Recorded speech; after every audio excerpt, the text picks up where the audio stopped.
We are home from the nation vacation, and so are the Edmonton Oilers. After I'll say it, a disappointing weekend out west, the boys return home for a 3-game homestand today, Thursday, and Saturday night as well.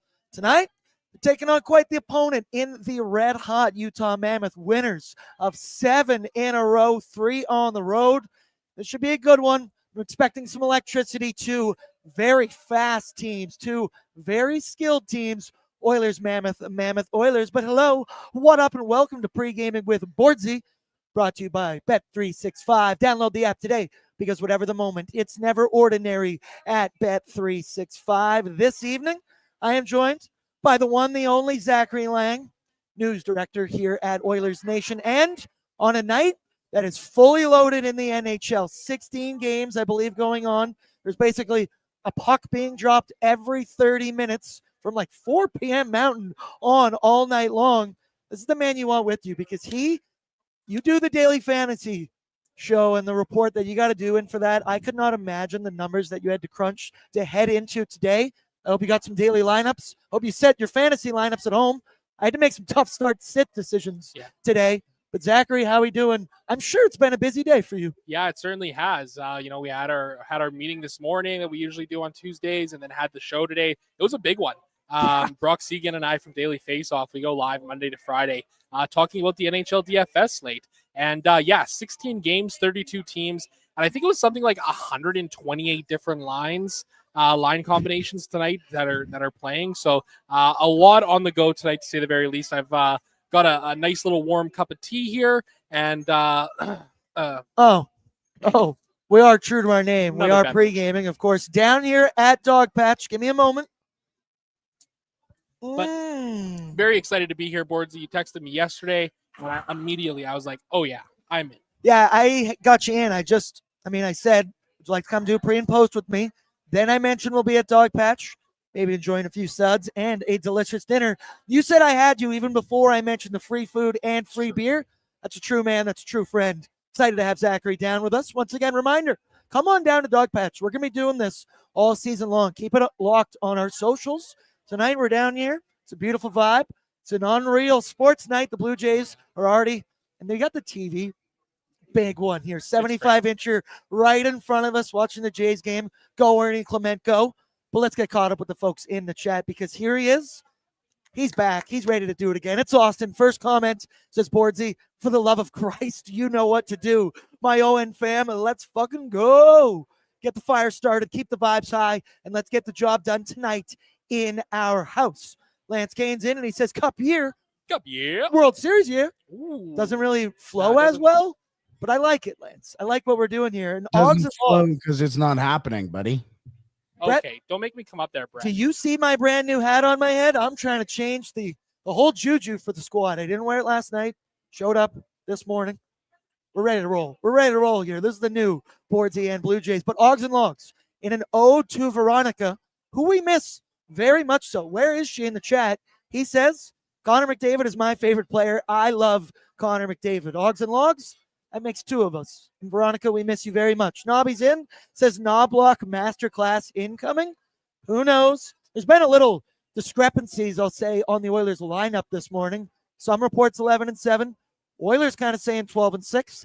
That's why you pregame with Bordzy, and we will find it out together. Cheryl, one of our queens, is in. Time for another win, boys. Let's get this cup rolling. Davin's in. I have a good feeling about this one. Lauren says full 60 minutes tonight. Hey, we're full 60 minutes all weekend. It was just the other weekend back-to-back. We're going to be 60 minutes for most of the regular season. Also, Lauren's in and says she's been AWOL. Yeah, I miss her. Ogs and Logs also says try. Sarah's yeah. It's better. It's better, but it's not totally there. It's not totally there. Zachary, amazing sports night tonight. We did get the Sports Equinox last night. Mm-hmm. I don't have enough TVs. I have 3 TVs in my basement. I brought down a third one. Still wasn't enough. But tonight, we got another one ahead of us, the NHL, and, of course, the Toronto Blue Jays. We have to talk about it. How'd you feel after last night, brother? Because we watched basically 2 full MLB games. It was stressful as shit. I don't know any other way to say it. Playoff baseball is just crippling anxiety for hours because every pitch matters. It could be over a swing, especially it could be over in the extra innings. It was stressful. I was sweaty. And as we both said, you couldn't go to sleep. If you had committed that much time to watch that baseball game last night, I don't care what time you worked at, you had to stay up. Otherwise, once again, it didn't end the way we wanted, but it could have. It might have. Zachary, walk me through your Jays experience last night. Incredible. Yeah. Probably one of the my favorite sports games I've ever watched, period. They're showing a graphic right now on the screen up here. You know, Eric Lauer, 4.2 innings in extras last night. He was incredible. Like, it was just such a gutsy effort from the team to drag it out as long as they did, right? And, you know, you could talk about some of the coaching decisions that were made, the managerial decisions, you know, Miles Straw coming in for Addison Barger in the 7th. Hindsight's 2020 always, but that one felt like a little bit of a mistake. But we were talking about it a bit upstairs. I mean, the one real killer moment for me was in the 12th inning, the top of the 12th.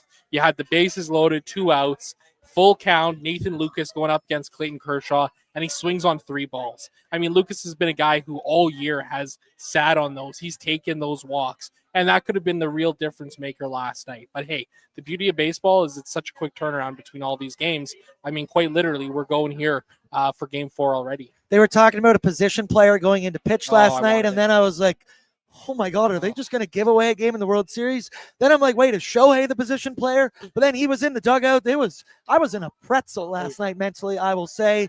But hey, that's why I play the games. We're back out there. Shane Bieber, let's go. You notice Justin Bieber yesterday? I did. Wearing the Shane Bieber jersey. That's classic. That's a good omen. I hope he's there again.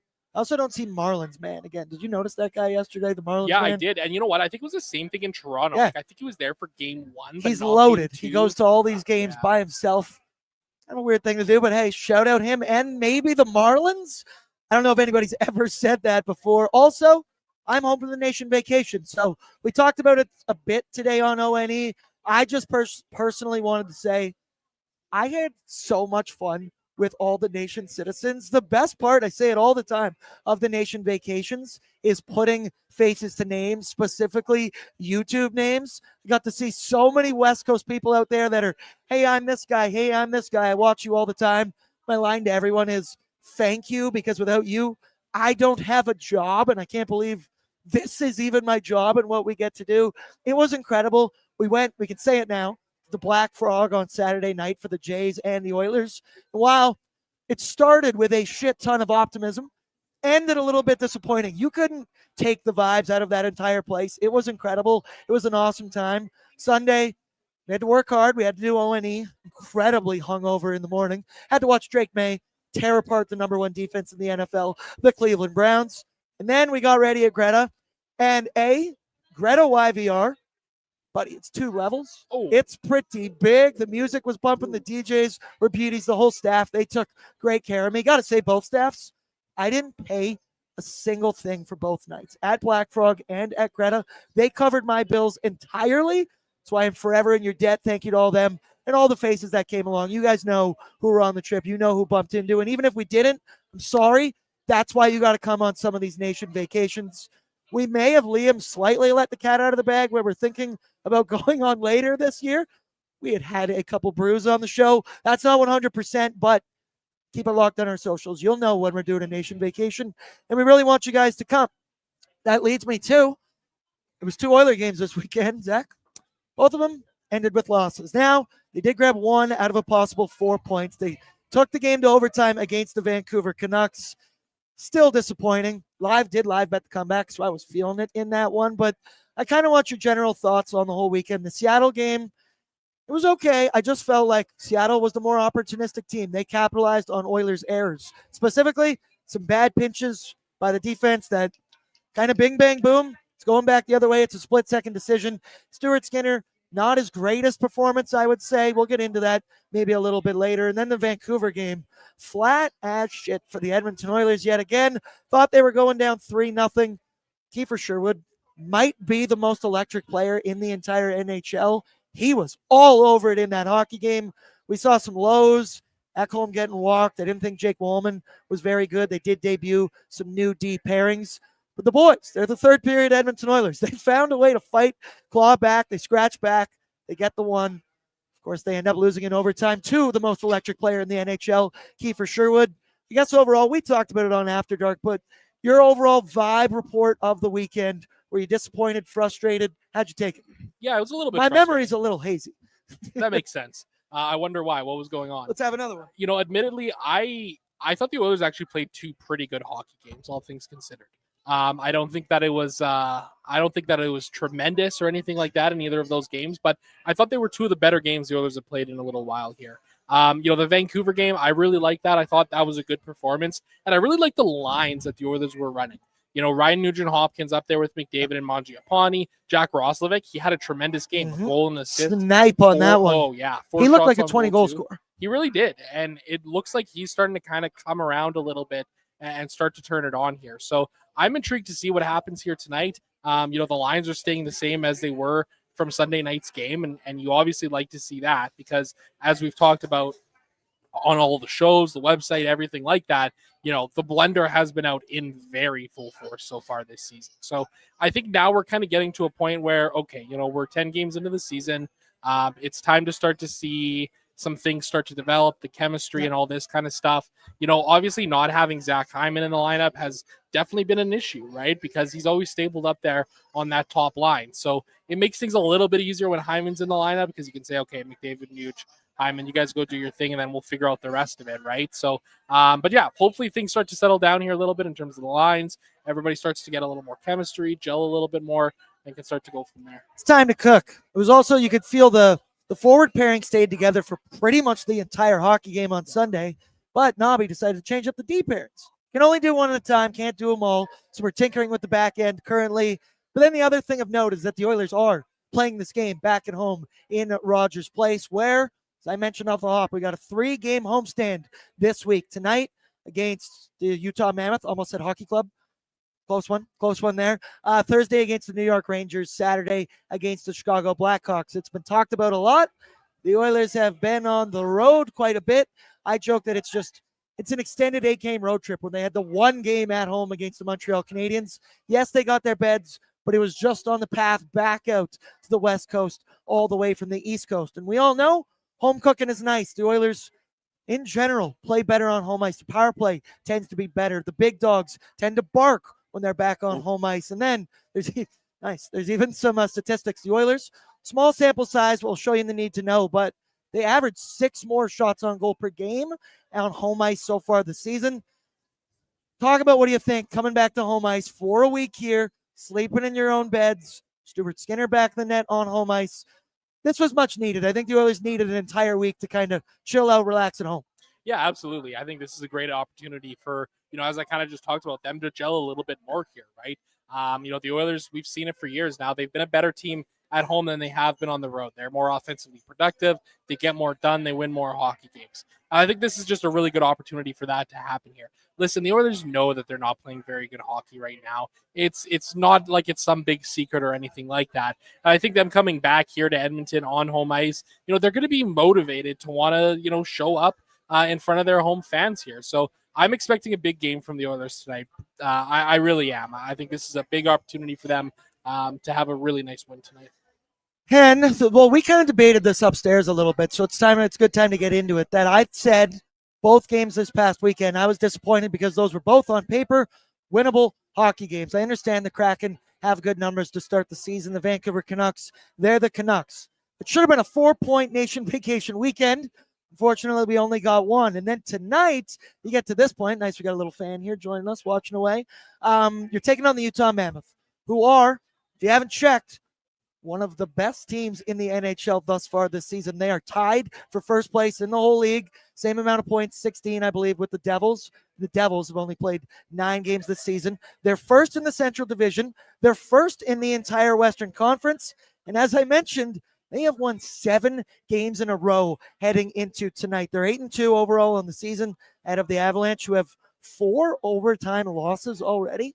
Damn, but that loser point can be hella valuable. So the Mammoth, Zach, it's a team, much like the Montreal Canadiens, right? They were super hyped this summer. This was the year that both of these squads were going to find their way. They're going to break into the NHL playoffs. I get the Habs did it last year, but this is their real shot at it. And the Mammoth have come out of the gates firing. Clayton Keller, he's got 12 points thus far. Logan Cooley, 7 goals, 11 points, 10 games. Dylan Guenther, 11 points, 10 games.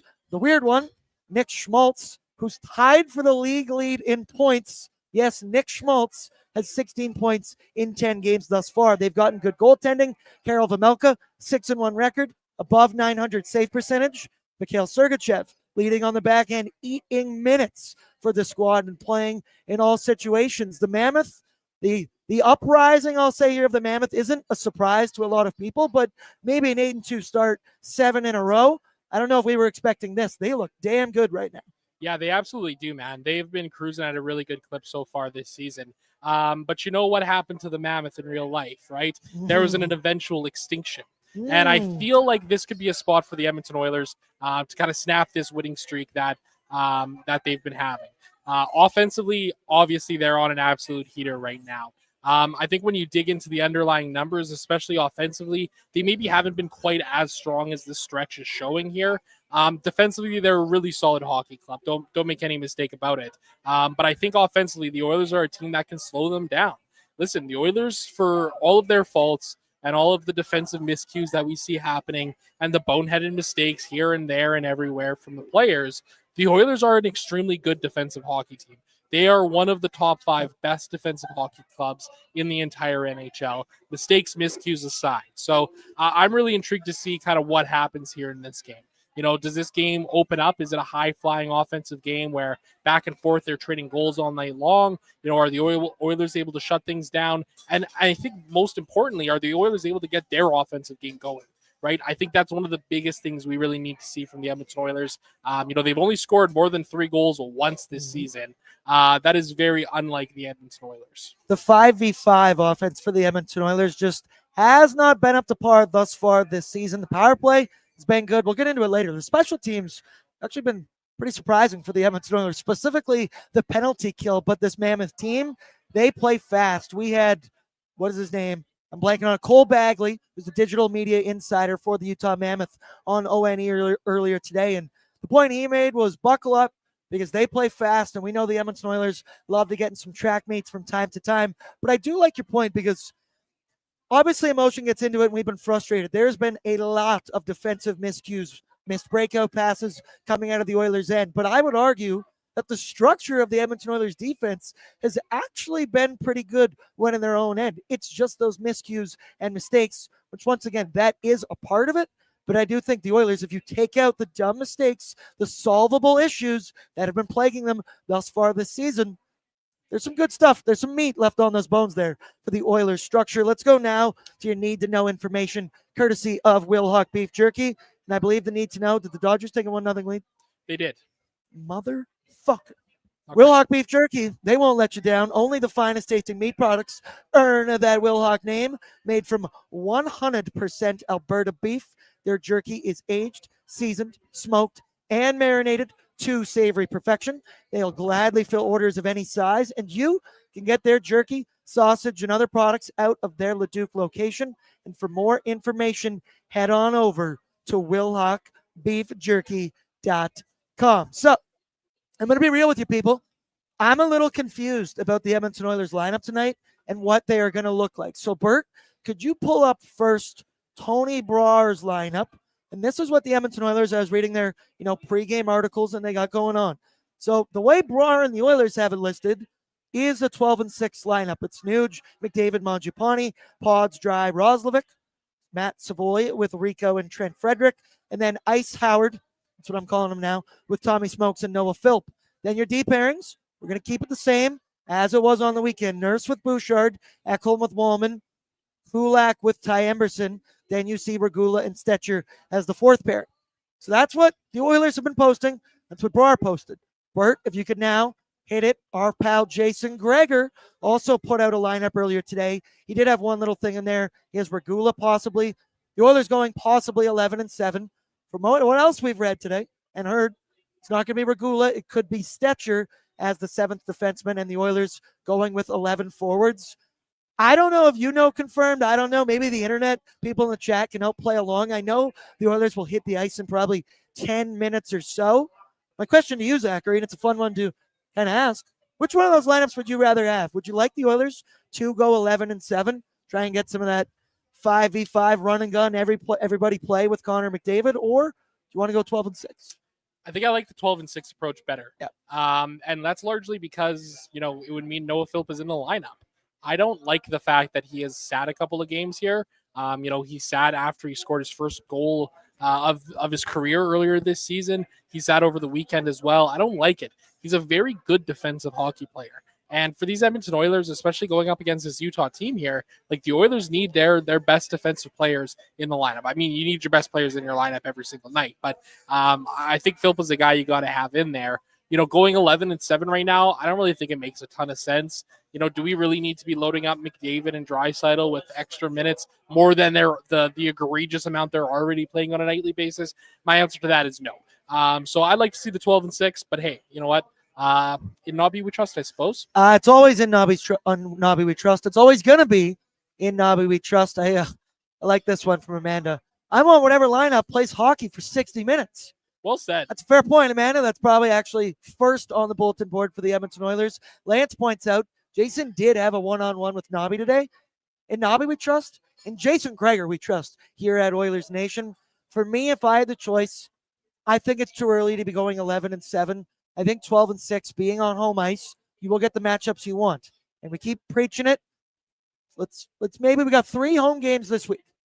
Keep them together for 3 games. Let's see what we can get here. Build some chemistry. I like Nuge on McDavid's wing. I think Mangiapane slowly finding his way here and how to play with 97. I like some other things. Bottom 6, that Frederick line. Nice, Nathan Lucas. Let's go. Man on base. Gonna have a little bit of that today on Pregaming. But then I guess the one thing I did think of, we'll get into it in a sec. Ekholm, really bad in the last hockey game. He's been bad now for a couple. Started out really good to start the season and just kind of fizzled out a bit. Maybe a Troy Stetcher's in there just as hey, take a minute or 2 left off of some of these other guys in these Oilers lineup. So we'll let you know in about 8 or so minutes. We should get confirmation of what lineup hits the ice for the Oilers. But as you saw on your screen, no matter what, the D pairings will be swapped. It's Bouchard with Nurse. It's Ekholm with Wallman. Kulak with Emerson. And then once again, possibly Troy Stetcher out there. And then also, Zachary, it's the first time we're going to get a look at it. The Edmonton Oilers debuting their beautiful new 3rd jersey alternates, which, you've always seen the debate online. People love to bitch about alternate jerseys. I've been pretty consistent from the get-go. These things are sick. They are beautiful. Once again, you can't properly judge a jersey until you see it on the ice with the arena lights throughout the broadcast. But they did a promo video of Ekholm on the ice wearing these bad boys. I am all about it. I'm eating it up. I'm even considering buying one of these. I think they're that nice. Zachary, where do you come out on the jersey? Nasty. I love them. I do. I really like them. I think they're clean. I think they're slick. If anything, maybe I'd like the logo, like the Oilers word, a little bit lower.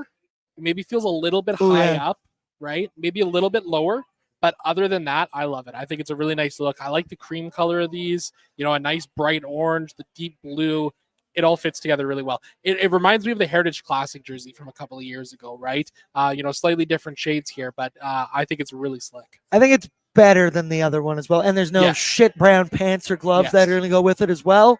Let me know in the chat what do you guys think about him. But oh my god, Vladdy, Vladdy Dinger.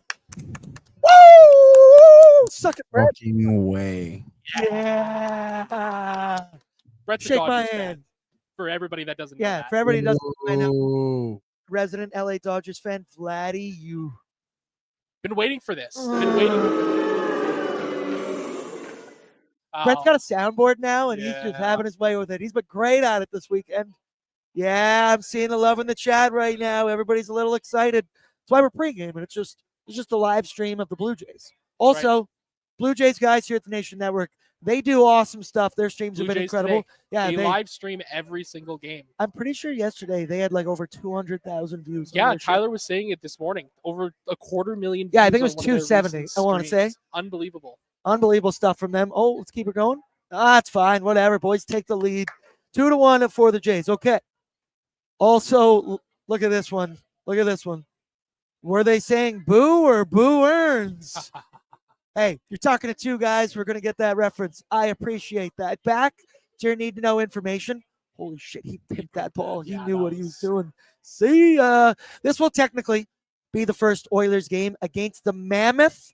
But as we know last year against the Utah Hockey Club, the Oilers, they went 3-0. They beat them 4-3, 4-1, and 7-1 as well. So kind of held the Mammoth. Low scoring games. Well, the Oilers were able to find some. Stuart Skinner, he's going to get the start. 2-3-1 record, 2.31 goals against with a 903 save percentage. Still above 900. Still going to keep taking that. He has one game in his career against the the Utah franchise.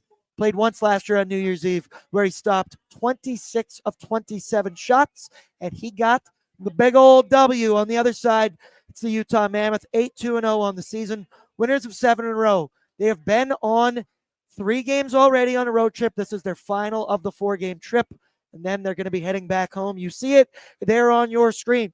The Mammoth like to score goals. They also don't like to allow goals. So you see those numbers, the Oilers, special teams. That's what I'm talking about, Zachary. 31 on the power play, 80.8 on the PK.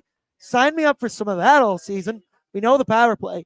The PK is a bit of the surprising part. But for the Mammoth, goals 4 per game, that's 5th in the NHL. Shots 4 per game, that's also 5th in the NHL. Their power play, the 22.2%, that's good enough for 13th in the entire league. And then their goals against, 2.4. That's 2nd in the entire NHL. And they rank 3rd in shots allowed, but also 22nd on the PK. So I do like the Oilers. Maybe some McDavid, Draisaitl, little power play point action. I don't feel as good about betting Boosh power play point as I used to. Do you? Yeah. I mean, You he's still due. do? He's due. They're going to turn it around at some point. He's going to turn it around too. Gambler's fallacy. I love right. when I say stuff and you go, yeah, but he's due. He's due. Because you're totally right. You're absolutely correct. Utah is going to be without 2 players tonight. Sean Durzee's out with a shoulder injury, expected to be missing a couple of weeks. He's already been out for a week, expected to be a couple bit more. Then Alex Kerfoot, he's also out. He has a abdomen injury. It was weird. They said Durzee's shoulder, Kerfoot abdomen. And I went, that's oddly specific. That must be so nice to be a Utah Mammoth media member and get actual information regarding injuries. But also, when those guys come back, attack the bone, hack the bone. There's another Simpsons reference for you, people. I wanted to say that it was going to be a Kyler Yamamoto revenge game, but I do believe he's not going to be in the lineup. Sad. Karel Vejmelka, he's going to start for Utah. 6-1-0 record thus far this season. 2.42 goals against average, the 905 save percentage. However, he has been put through the ringer by the Edmonton Oilers in the past. His career record, 1-4-1 with a 4.80 goals against average and an 869 save percentage. Nice. Karel Vejmelka, he's had good numbers to start the year. This is a guy the Oilers could and should beat. They've beat up on him in the past with 4.8 goals against average. That's a lot of goals against. Yeah, it is. It's a lot of goals against average. Again, it comes back to what I've been saying, all show here. The Oilers have to get going offensively. And this is a bit of a get right spot here. Yeah, the Mammoth have been such a good team this year, but man, they've beat up on Vejmelka in the past. I think they can do so again here tonight. But they certainly can't take this team lightly either because they'll get bit. I think a little bit of best on best action here could be just what the doctor ordered for the Edmonton Oilers this weekend. As I said, good teams. They lost both games to the Kraken and the Canucks. Maybe they took them lightly. It's also the back-to-back setting. You got to like your chances tonight. Let's go now. I want to know, people in the chat, your storyline, your key to victory tonight. What is it going to be? For me, it's the easy cop-out.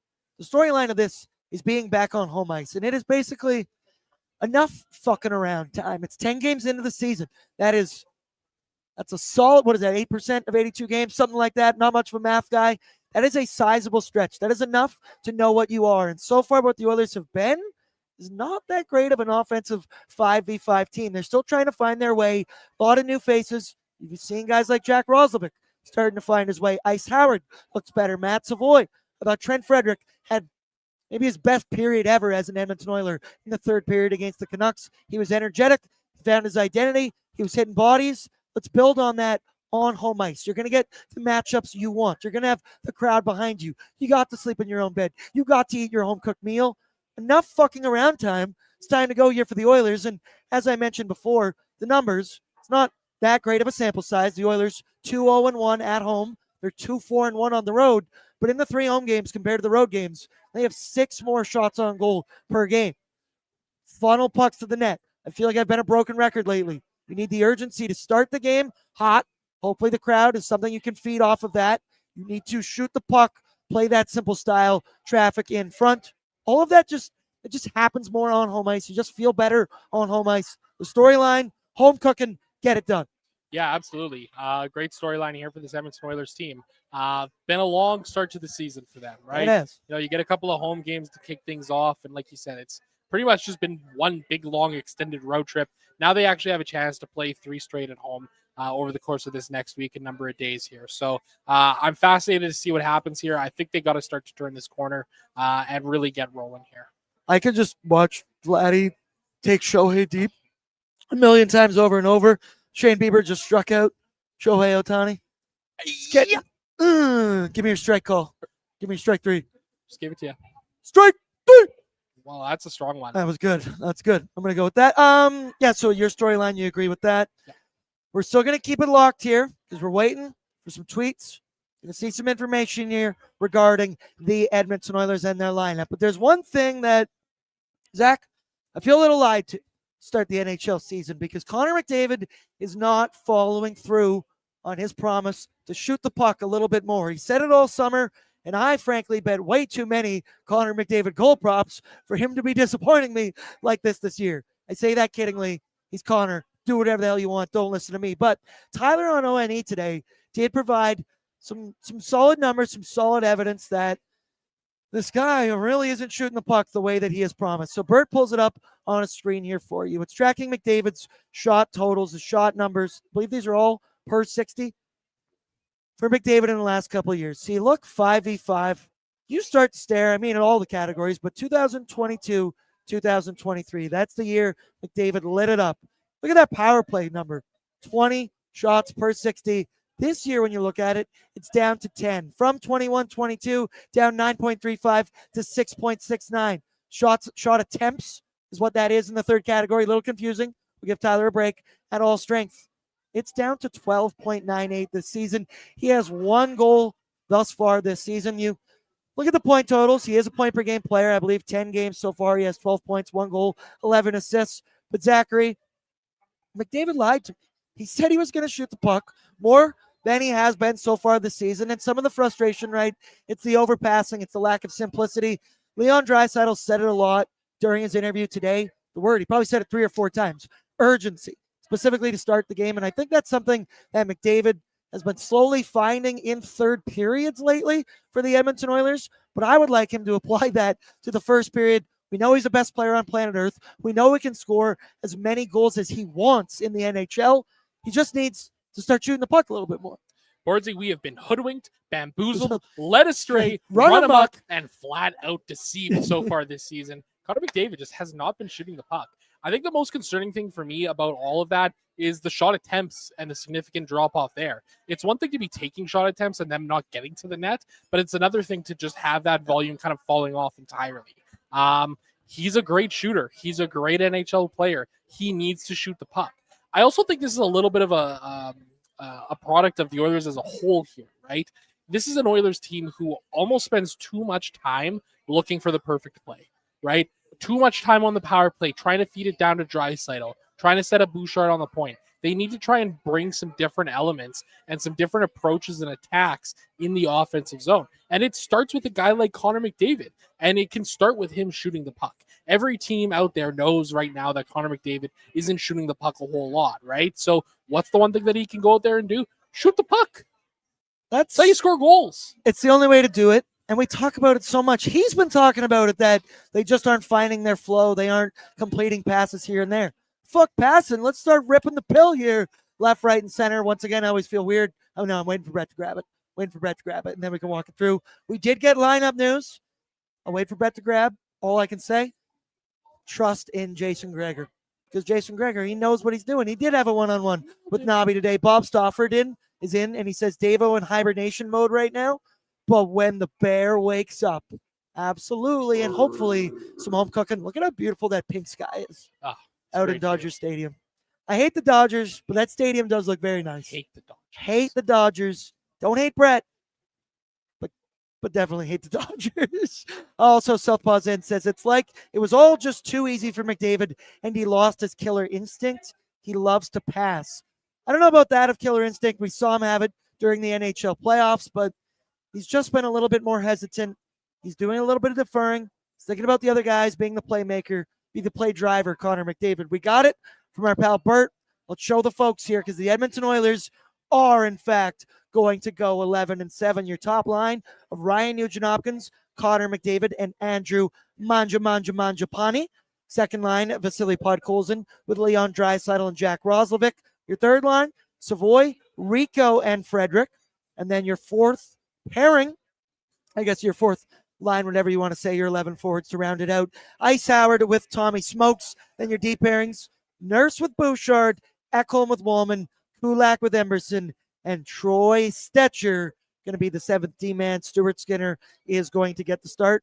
He also adds Oilers went 3-0 versus Utah last year, including 2 home wins by combined 11-2 scores. You got to like that for the Edmonton Oilers. I would also argue this Mammoth team is not last year's team. They, A, have a different name, and B, some of these young players for the Mammoth are definitely finding their way. Zachary, initial thoughts? We are going 11-7. It's like I said before, I don't love it. I mean, if it works out and they get the win, well, it worked out, right? But I just think having Noah Philp in that lineup, he's an everyday NHLer as far as I'm concerned. If you want to play him a little less and play him on the fourth line, I don't think that's a bad thing whatsoever. But the forward groups, I like it here. If they're going at 11-7 because maybe a defenseman is banged up or they're a little concerned about how one defenseman has maybe been playing, I would much rather them just sit that defenseman for a game than run 11-7 like this. But what if that defenseman's Matthias Ekholm? He's a big part of this room. You just signed him to a contract extension. Then you send a message. You still do? You send a message. Or do you let the guy work it out, but you have a backup plan in Troy Stetcher? Because that's where I think Nobby's head went to this. And I don't disagree with that, right? If little it is insurance Ekholm, policy. Yeah, I get that for sure, right? But as far as I'm concerned, everybody's got to be held to a high standard. I think there's only 2 players in this Oilers lineup that you would not sit on any given night, and it's Connor McDavid and Leon Draisaitl, right? But I think that it wouldn't be a bad thing to have just scratched them for a game and sent the message to the team of, hey, this play is unacceptable right now. It's risky, of course, right? It can cause fractures in a room. But if this Oilers team is as tight-knit as they are and understand what the goal is, then it wouldn't be an issue as far as I'm concerned. And in Ekholm's case, he is locked up. He is signed here for years. He knows this team believes in him. They just put their money where their mouths are. But as you said, everybody needs to be held to a standard. This team has been to back-to-back Stanley Cup finals. Yep. So I guess that kind of leads me to, it was weird to see this weekend that Chris Knobloch actually changed up the deep pairings because it's something he's not been known to do. And the even weirder part, when you think about it, when you think of the 2 players separately, Darnell Nurse and Evan Bouchard, you think a little bit of chaos from time to time. But when these 2 play together, maybe you have some numbers on it as well, they're actually pretty damn good together. And the weird one is that it was Ekholm and Jake Wallman, the 2 guys that everybody in this fan base tends to love. I thought Ekholm, he looked lost. He looked scared and afraid out there. He was playing, I don't want to say lazy, and I don't want to say afraid of contact. He just seemed like he was playing timid and not the style you'd come to expect from the Viking. And then, of course, we saw him get absolutely dog-walked by Kiefer Sherwood down Main Street, coming down, obviously, against the Canucks there. Wallman, hey, he's had some really good games for the Edmonton Oilers. I said he did his best Tony Snell impression. His whole stat line was just zeros. Wallman's worked up enough good graces that could be just one bad game. But, hey, let me ask you positively. Thoughts on the Nurse-Bouchard pairing? Because, in theory, Darnell Nurse is such an incredibly good skater. He's a physically good player like that. Evan Bouchard can move the puck, but we tend to know both of them in their own end. Maybe not the most consistent in not turning the puck over. I'll put it nicely that way. But you were crunching some numbers before. Those 2 actually pretty good together. Yeah, the numbers have been really good over the last number of years. When I first saw the Oilers lineup from the morning skate, I posted a GIF from the Diary of a Wimpy Kid. There's the character Raleigh in that show where he kind of looks up and he's smiling, and then he looks down and he's like, and that's what I was looking at, the forward pairings, because I really like the forward lines, and then the defense I wasn't so sure of. And admittedly, I kind of had just thought that Bouchard and and Nurse didn't work together. It just sounds awful. It just doesn't sound like it works. Over the last 3 seasons prior to this one, they have played 337 minutes at 5-on-5 and outscored the opposition 20-16 in those minutes.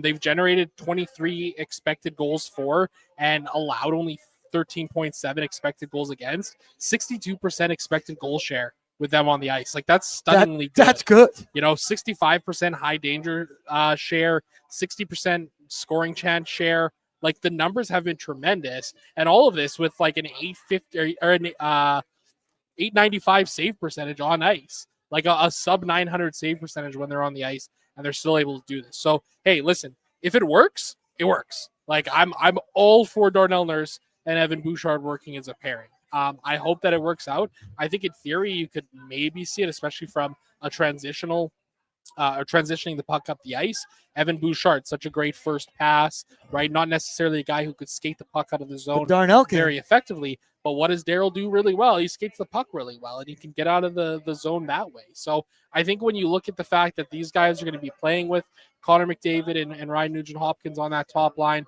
I think it's a really, really interesting proposition here that admittedly I'm a lot warmer to now than I was, 9 hours ago. It's how crazy life comes at you. Life comes at you quick.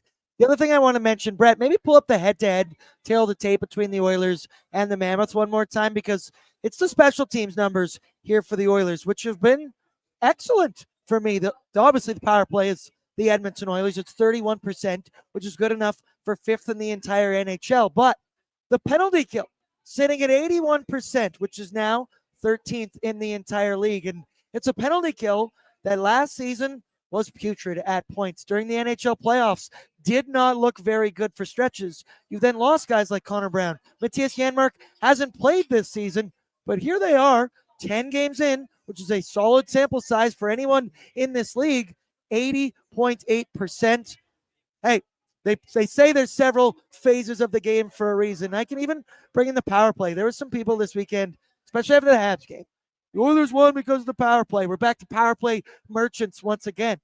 Who gives a shit? It's the third phase of the game for a reason. Don't take penalties if you don't want them to score. I'm obviously not surprised by the power play. We know what they can do, but sneakily enough here, the PK sitting at 81%. Connor and Leon been killing. It's actually going shockingly well. So this totally means tonight they're shit. shit. But thoughts on the special teams for the Edmonton Oilers? Hey, you know what they say about the penalty kill, right? 80.8% of the time. It works 100% of the time.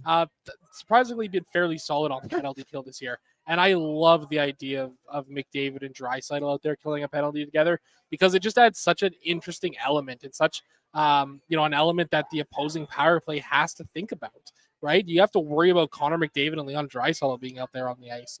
That's a very dangerous proposition for a lot of teams around the NHL. As a viewer, as a watcher, as a fan of the Edmonton Oilers, it's so exciting when you see 97 and 29 out there on the PK, because at any moment, if there's a fumbled pass, if there's a fumbled this or that, 97's up the ice in no time. We know what those two do on odd man rushes, 2-on-1s.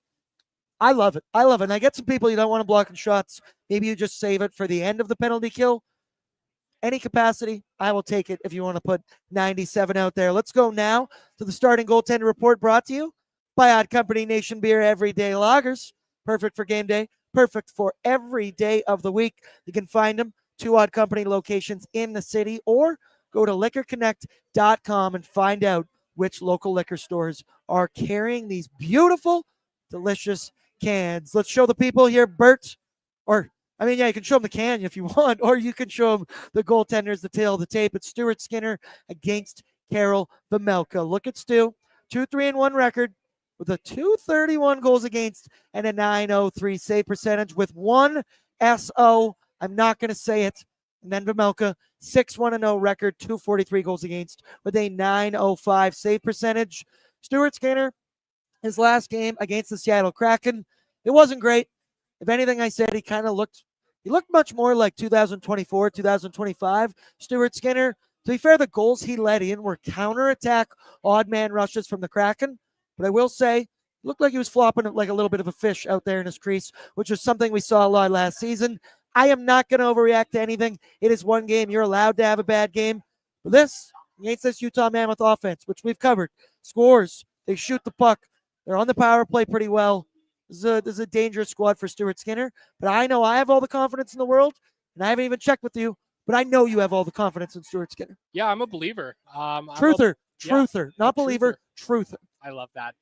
Yeah, I'm a Skinner truther. I think he's the goaltender for this Edmonton Oilers team. He's the guy to get them to the promised land and get them through the promised land and a championship win. Listen, I think he's better than people have been giving him credit for this year. On the year, he's got a .902 save percentage. The one thing that really jumps out to me, though, 1.8 goals saved above expected so far this season. He is doing more good things than not, as far as I'm concerned. I understand playing against the Seattle Kraken, there was that one play where he dove across and it was a goal against, and it was ugly, right? Those things are going to happen. They happen, unfortunately. But I think he's the guy. I've got confidence in him. And on the other side, Kirill Vejmelka, I mean, he's a really good goaltender in his own right. He really is. But as we talked about earlier, too, extremely, extremely gettable. 869 save percentage, man. That is not a good number. 4.80 goals against. And a solid sample size. 1-4-1 record. It's not 1 or 2 games. It's a 6-game sample size. Let's go Oilers. On the other side, yeah. Vejmelka, we had, as I said, Cole Bagley on today. We asked him, so red hot start for the Mammoth. What's the most surprising thing? Is it Cooley, Gunther? He didn't say Nick Schmaltz leading the NHL in points. He went with the goaltending and the fact that Vejmelka and the tandem has been so good so far this season. But Bert, can you pull it up for me?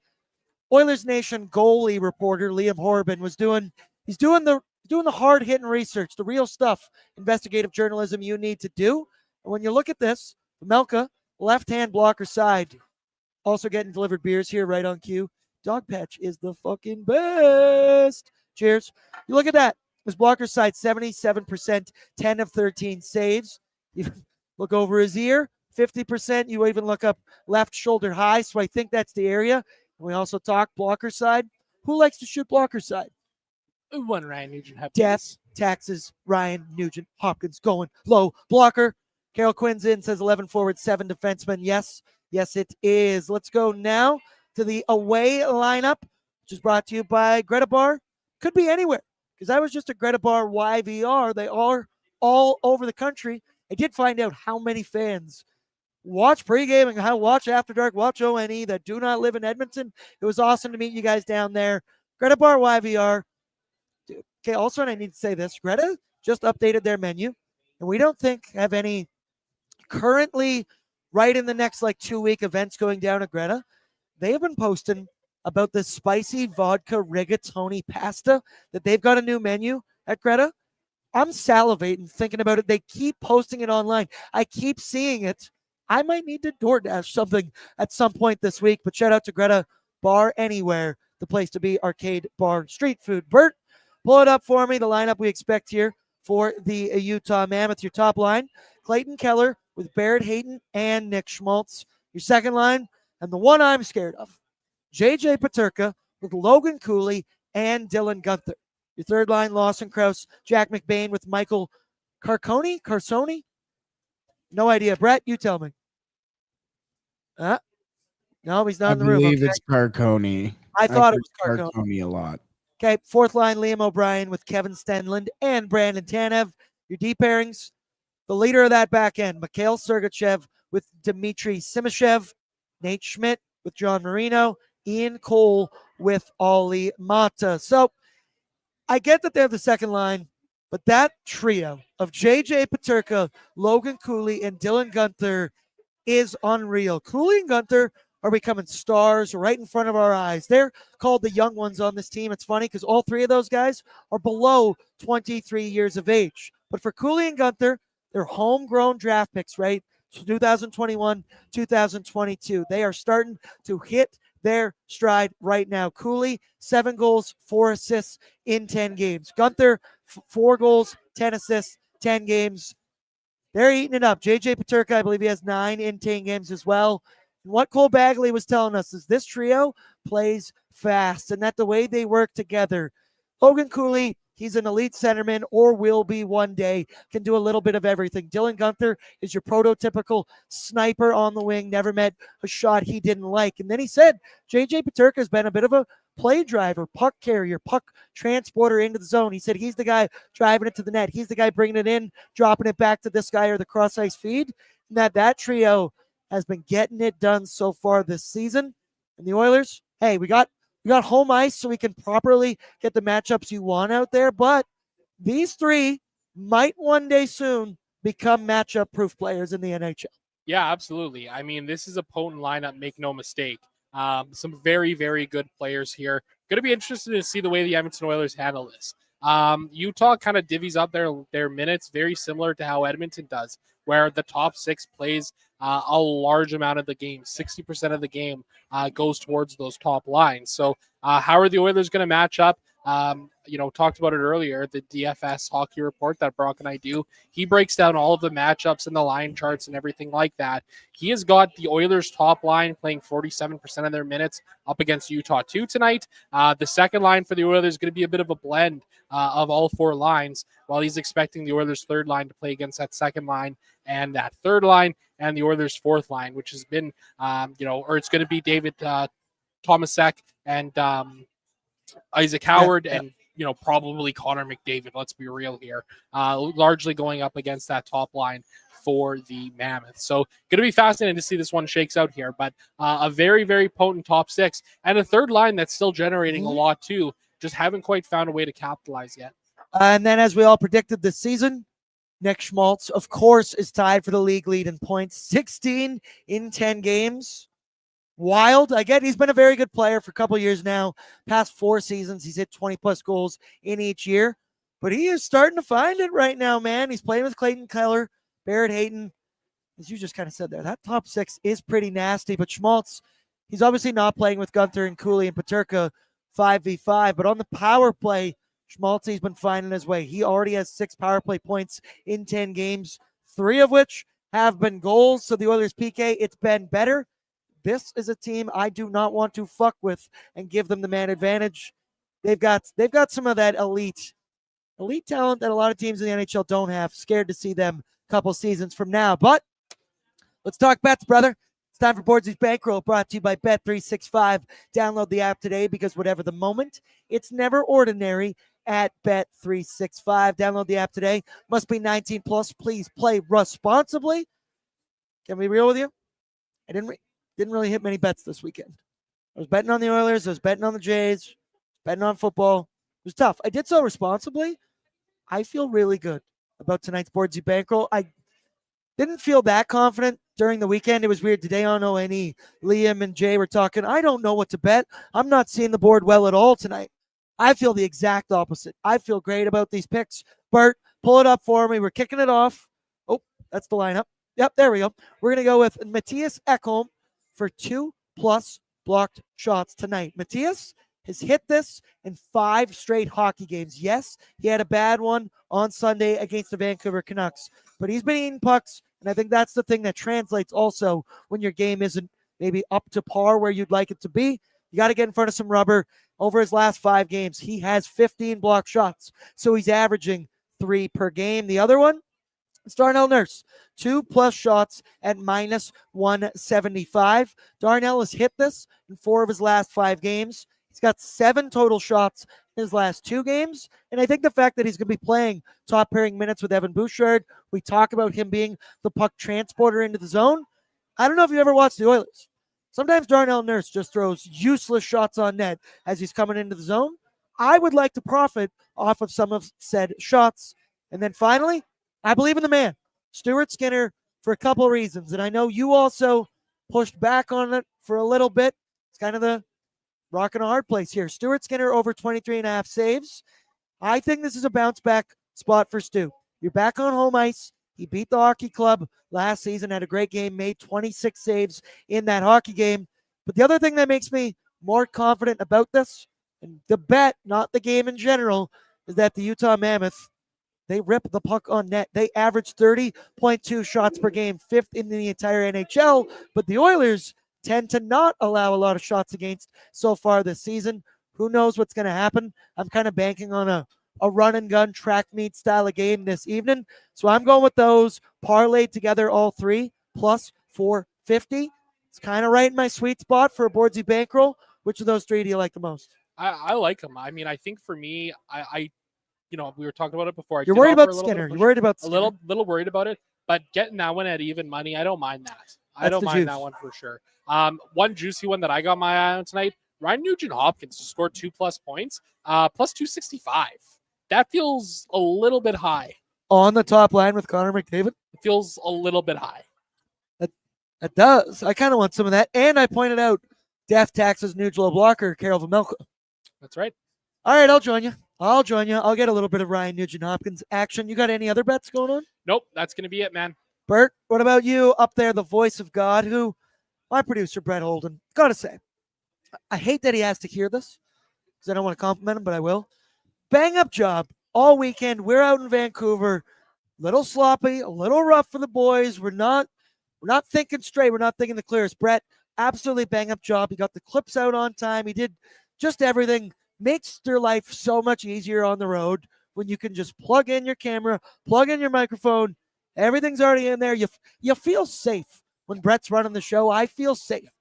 Thank you, Daddy Brett. We appreciate you. There he goes with another soundboard. It's the best thing we ever gave him. Bert, what do you like this evening on Bet365? Did you make a spider by chance? I did not. Again, you keep catching me on NFL football weekends that don't go down too well for the kid. So nope, I missed my Dodgers and Blue Jays one last night by the run line, which was heartbreaking. Because I had 7 legs. So yeah, no, we're staying put today. Walk me through your emotions. I burped. Walk me through your emotions watching Vladimir Guerrero rip that home run. Well, my feed up here is a little behind yours, but the TV up here is still going. So I kind of heard Dan go a little crazy, and then you guys started to watch it, and I just went, "Oh no." And then I saw it happen. And you know what? Hey, it is what it is. There's still, 14 innings left, so I think we're good. Yeah, it's going to be a late one tonight. Reminder, Oilersnation After Dark. We'll be going live right here on the ON YouTube channel, where if this Jays game goes anything like last night, we're going to have plenty of time to break that one down as well. I also like Bordzy is in the chat. He's back. He's using a photo from me from I'm pretty sure I'm 19 years old in that photo. For the viewer at home, I'm 30 now. So that's 11 years ago. He says, we ride all three. Bordzy's got Bordzy's back over there. And then Lance, he says, Brett is one of the best. Too bad he likes the Dodgers. I wouldn't feel safe as a Dodgers fan. They look rough tonight. Waz is an Las Vegas Raiders fan. Sorry for any Raiders fans out there, Lance, you specifically. Brett's on fire right now. I love you all, everybody. My final question to you and Brett. Score prediction, anytime goal scorer, and why is it Nuge? 4-1 win for the Edmonton Oilers. It's Ryan Nugent-Hopkins because he changed his stick apparently. Used to be a CCM guy. He's now a Warrior guy. I was talking to my dad a couple weeks ago when he brought that up to me, and I was like, what do you mean Nuge changes his stick? He's like, well, what? You haven't heard that Ryan Nugent-Hopkins has a new stick? I was like, no, I haven't. And I looked it up, and it's true. So shout out Papa Laing for the good information. Shout out Warrior Hockey as well. That's right. Now Warrior guy. The Nuge. That explains so much. That's why Papa Laing be doing. You want a job? You want to come work on Pregaming? I can't pay you, but you can have a job. He'll take it. I'll give you I don't know. We'll get you a beer at Dogpatch. That's basically what we'll do. The other thing we do want to shout out in a negative way, so I guess chirp it. Bert, can you pull up that photo of that Utah fan's jersey? Zachary, you're an X.com kind of man. You're a Twitter guy. We saw this earlier today. It was, I don't know, incredibly weird. It's fan. I don't know if Brett actually has it in here. It's okay if he doesn't. Some guy put Gretzky 99 on the back of his Utah Mammoth jersey. I believe he was coming to Edmonton. Yeah, he was coming to some Utah Mammoth fan, putting Gretzky 99 on it. It's weird. That's such shitty trolling. I think there's but I respect it. I do think it is just trolling. But I think there's one saving grace. Wayne Gretzky was the coach of the Arizona Coyotes, and the franchise relocated. You're already digging too so it deep. keeps the history, No joke but- or no troll should have to be explained like that. You should just get it when it's there. I don't get Gretzky and Mammoth. Doesn't make sense. I don't know. I don't get it. Yeah, Chase Robertson. Shout out to him. We appreciate you. Have a good time in Edmonton. Hope it's a blast for you. Packing for Edmonton. Who thinks I make it out alive? Yeah, what is this? You're going to be fine. What is this last sentence? Who thinks I'm gonna make it out alive? I The do. minute- Yeah, literally. What do you think is gonna? What do you think Edmonton is, dog? Like, you think there's gonna be some guy walking down towards Jasper Avenue and see you and just go, "Yeah, I gotta shiv this guy before I run." Like, what the fuck are you talking about?